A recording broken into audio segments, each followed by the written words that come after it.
Bonjour à tous, donc je suis ravi de vous retrouver aujourd'hui pour cette nouvelle vidéo. Alors pour les fidèles de ma chaîne, pour mes abonnés, vous avez vu, ça fait très longtemps que je n'ai pas publié. Alors j'étais très occupé, notamment avec la réforme du lycée, et puis voilà, au niveau de la gestion finance, j'avais quand même fait pas mal de vidéos l'année dernière, notamment au niveau de la technique. Alors, avec le coronavirus, donc les lycées étant fermés, donc je suis obligé de rester à la maison, et donc je peux profiter pour vous faire de nouvelles vidéos.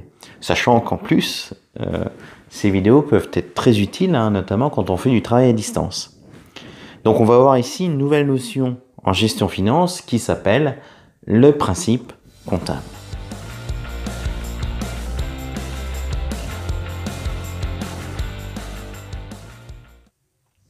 Qu'est-ce qu'un principe comptable? Un principe comptable, c'est un ensemble de règles de comptabilité à respecter. Il permet à l'entreprise de tenir une comptabilité respectant l'image fidèle. Autrement dit, c'est le plan comptable général qui impose au comptable de respecter certains principes qui amènent justement à l'image fidèle. Alors l'image fidèle, je vous rappelle que c'est d'abord des comptes réguliers, c'est-à-dire qu'en fait les comptes doivent respecter le plan comptable général, c'est-à-dire le droit national comptable, et le droit international avec les normes IFRS et IASB. Une image fidèle, c'est aussi la tenue de comptes sincères, c'est-à-dire qu'en fait, ce sont des comptes qui doivent refléter la réalité. On ne doit pas mentir en comptabilité ou éventuellement cacher certaines opérations qui n'arrangent pas le chef d'entreprise. Au niveau des principes comptables, donc en gestion finance, on a 4 principes. Alors je sais que au niveau des études supérieures, nous avons plus de principes. Mais on va voir vraiment les 4 principaux. Le premier, ce sera la continuité d'exploitation. Nous verrons un deuxième qui s'appelle la permanence des méthodes. Un troisième, le principe de prudence. Et enfin, le principe d'indépendance des exercices. Pour la continuité d'exploitation, donc ce principe a été défini tel quel par le plan comptable général. Alors, plus précisément, c'est le code de commerce qui définit ce plan, mais il a été repris par le plan comptable général. Alors, la continuité d'exploitation donc, veut dire que pour l'établissement des comptes annuels, donc bilan, compte de résultat, le commerçant, la personne morale ou physique, est présumé poursuivre ses activités au-delà de l'exercice en cours, c'est-à-dire l'exercice.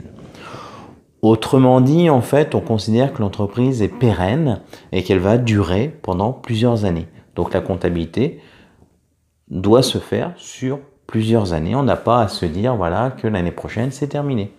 Donc on continue à faire la comptabilité normalement.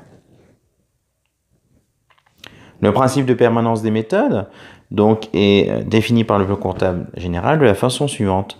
Donc c'est la cohérence des informations comptables au cours des périodes successives qui impliquent la permanence dans l'application des règles et procédures. En d'autres termes, cela veut dire qu'un comptable va utiliser des techniques, va faire des calculs, va enregistrer des opérations donc tout au long de l'année. Et il faut savoir qu'on n'a pas le droit en tant que comptable de changer de méthode de comptabilisation ou de calcul. Par exemple, pour les amortissements, si l'entreprise, le comptable par exemple, utilise le mode linéaire pour, je ne sais pas moi, un véhicule de transport, si elle achète un nouveau véhicule de transport, elle va devoir réutiliser ce mode d'amortissement. Donc on ne peut pas changer de mode d'amortissement, alors encore moins pendant le plan d'amortissement, mais on ne peut pas changer de mode d'amortissement quand on achète une nouvelle IMO. Principe de prudence maintenant. Donc le principe de prudence se définit comme la comptabilité est établie à partir d'appréciations prudentes. Donc le comptable est prudent. Pour éviter le risque de transfert sur des périodes à venir d'incertitudes présentes susceptibles de grever le patrimoine et le résultat de l'entité. Alors ça paraît assez complexe comme ça, mais en fin de compte, je vais vous expliquer plus clairement.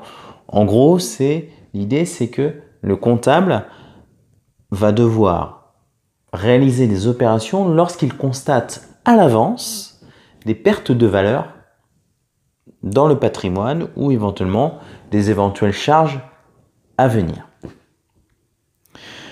Autrement dit, ça veut dire que, par exemple, pour l'amortissement, lorsqu'on acquiert une immobilisation, il va falloir l'amortir. L'amortir, on constate la perte de valeur sur plusieurs années. Donc, plutôt que d'attendre que cette immobilisation ait totalement perdu de la valeur, on va chaque année comptabiliser une partie de cette perte de valeur en amortissement. Et donc, en vertu du principe de prudence. On peut avoir aussi un autre exemple avec les dépréciations. Donc par exemple, l'entreprise possède un terrain et on constate voilà, que un élément fait que le terrain va perdre de la valeur.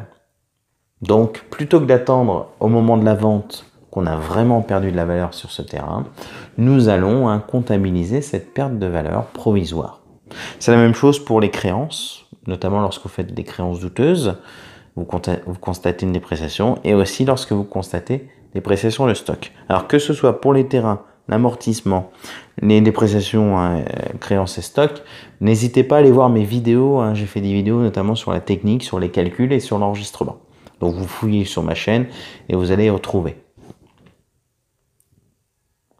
Enfin, nous avons l'indépendance des exercices. Donc cette indépendance des exercices, en fait, pose le principe que chaque produit encaissé et chaque charge supportée par une entreprise doit être rattaché en comptabilité à l'exercice comptable auquel il se rapporte.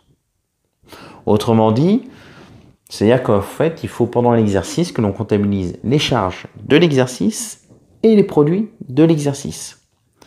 Donc ça suppose que pour l'amortissement, en vertu du principe d'indépendance d'exercice, chaque dotation va être enregistrée à l'année où elle correspond. Donc par exemple, la dotation de l'année N va être enregistrée au 31 décembre de l'année N, ou du moins à la date de l'inventaire. La dotation de l'année N plus 1 va être enregistrée donc au moment de l'inventaire N plus 1. Donc par exemple, le 31 décembre N plus 1. Nous avons aussi, bien sûr, pour donc, ce principe d'indépendance d'exercice, notamment les charges à payer ou constatées d'avance. Par exemple, lorsque votre entreprise achète quelque chose à un fournisseur en fin d'année, le fournisseur n'a pas le temps de comptabiliser, donc, de vous envoyer la facture, donc il faut quand même comptabiliser cette charge. La charge constatée d'avance, c'est par exemple lorsqu'on a un loyer qu'on paye d'avance, et donc on va écarter en comptabilité les loyers de l'exercice suivant. Et c'est la même chose pour les produits à recevoir ou constatés d'avance. Alors je vous invite, que ce soit pour les amortissements, les charges à payer, les produits à recevoir ou constatés d'avance, allez voir dans mes vidéos que j'ai fait l'année dernière, notamment sur ces notions et ces techniques avec l'enregistrement. Voilà, donc j'espère que cette vidéo vous aura plu. Si c'est le cas, n'hésitez pas bien sûr à mettre un petit like, ça fait toujours plaisir d'avoir des likes, à partager cette vidéo avec d'autres camarades qui ne connaissent pas donc, ma chaîne, et mettez en commentaire toutes vos questions ou vos suggestions.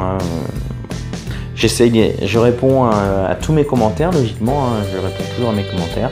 Par contre, certaines suggestions, je ne peux pas forcément accéder parce que pour X raisons, voilà, il m'est impossible de les faire. Voilà, je vous souhaite donc une excellente journée. Un petit conseil, donc pendant que vos lycées sont fermés, n'hésitez pas à travailler régulièrement, d'accord? Faites-vous des plannings et surtout, ne perdez pas de vue que ce ne sont pas des vacances, d'accord? Je compte sur vous.